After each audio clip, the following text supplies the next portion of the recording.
On today's video, we are taking you on a nostalgic tour of cars of yesteryear. Today, let's take a look back at 9 things that used to be commonplace in cars, but have disappeared over time.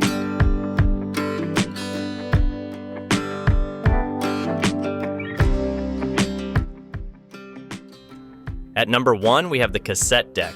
Cassette tapes used to be the go-to way to listen to music in the car. The trusty old cassette player allowed you to insert tapes and rock out to your favorite songs and playlists on the road.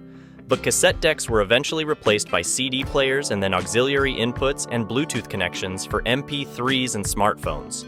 While you can still find cassette adapters today, the classic in-dash cassette deck has gone the way of the dodo.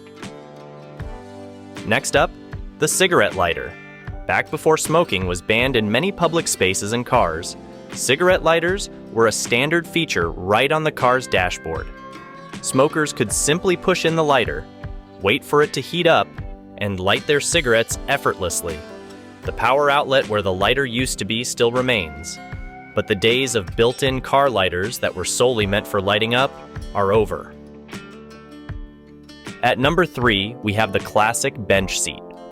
Many older model cars, especially big American boats, featured front bench seats that allowed 3 people to sit across the front. But bucket seats have become far more popular over time, allowing for more center console space and shifter placement flexibility. Outside of some trucks and large SUVs, the bench seat is getting very rare in today's car interiors. Number 4 is the column-mounted shifter.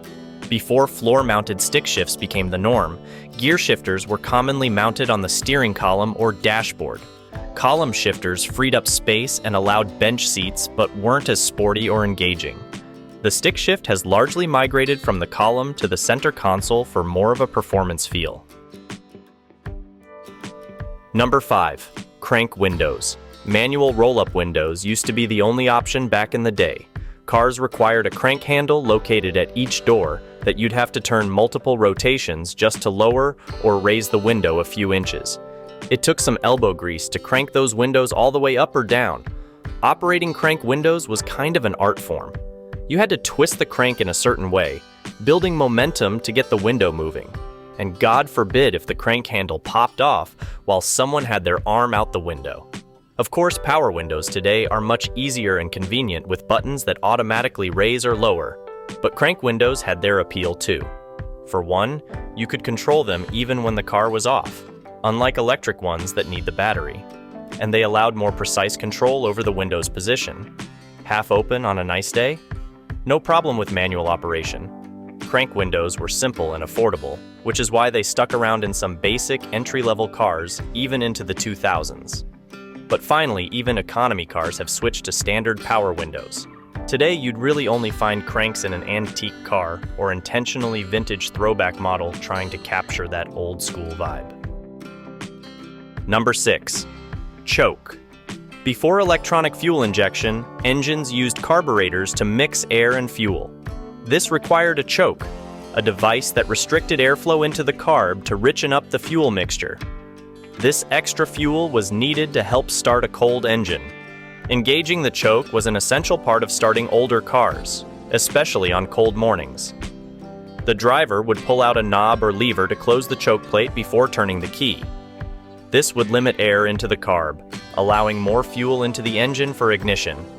Once the car was running, the driver would gradually push the choke knob back in to open up the airflow and achieve the optimal air-fuel mix.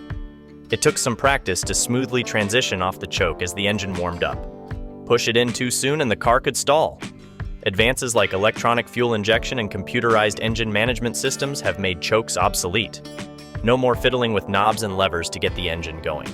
Modern cars handle fuel mixture automatically, providing seamless cold starts without the need for a manual choke. Number 7 is the ashtray. Like cigarette lighters, ashtrays were ubiquitous in cars during the height of smoking, containing discarded ashes and butt waste.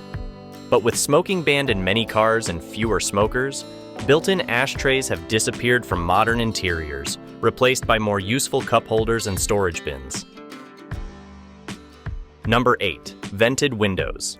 Before air conditioning became standard, fresh airflow was critical to car comfort. That led to small, triangular vent windows in front that could pivot open to let in outside breezes. These little wing windows provided much-needed ventilation to cool down stuffy cabins on hot days. Pushing them open let you capture passing air currents without opening the whole window. Vented wing windows were especially useful for rear passengers who otherwise had limited access to fresh air. Unlike power windows, vent windows could be operated whether the car was on or off. They allowed customized airflow without compromising climate control or safety, like rolling down the big window would. But eventually, climate control technology and focus on aerodynamics made these small vent windows functionally obsolete. Power windows offered more overall convenience and versatility, and many modern car designs did away with vent windows altogether for smoother lines and improved drag coefficients. While outdated, vent windows had their useful place in time. Their simple yet ingenious design made driving more comfortable for decades before air conditioning. Cracking open those wing windows remains a nostalgic part of the vintage driving experience for classic car enthusiasts today. At number 9, we have the iconic hood ornament. Classic hood ornaments lent vintage cars personality and style with prominent logos and emblems. But pedestrian safety regulations and improved aerodynamics have mostly phased out protruding hood ornaments, replacing them with decals and badges that don't stick out. So those are 9 everyday features that have slowly disappeared from cars over time. What other automotive relics can you think of that are now rare or obsolete? Let me know in the comments. And as always, thank you for watching.